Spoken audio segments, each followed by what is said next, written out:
Hi guys, আজকে যে স্টার্টারটা পেয়েছি এটা সিঙ্গেল ফেজ একটা স্টার্টার। এটা অন হচ্ছে না, জাস্ট শুধু যে ম্যাগনেট কয়েলটা বা রিলেটা শুধু খাটাক খাটাক করে আওয়াজ করছে, মোটর স্টার্ট হচ্ছে না। তো আমি প্রথমে ম্যাগনেট কয়েলটা চেক করলাম, সেটাও ঠিক আছে, এমসিবিটাও ঠিক আছে। তবুও আমি সেটাকে চেঞ্জ করে দেখলাম, এমনকি ক্যাপাসিটারগুলোও ঠিক আছে, তবুও চেঞ্জ করে দেখলাম, তবুও স্টার্ট হচ্ছে না। অ্যাম্পিয়ার মিটার যেটা লাস্ট, সেটাকে আমি ডাইরেক্ট করলাম।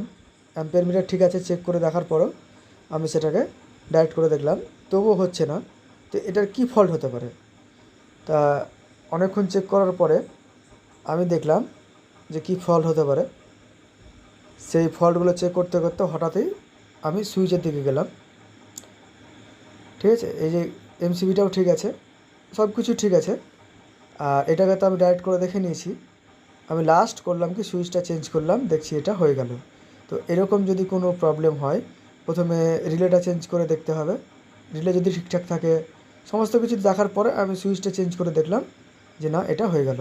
আমি এই সুইচটা নতুন লাগালাম, এটা হয়ে গেল। তো এটা একটা নতুন অভিজ্ঞতা, তাই আমি ভাবলাম যে আপনাদের সঙ্গে শেয়ার করি।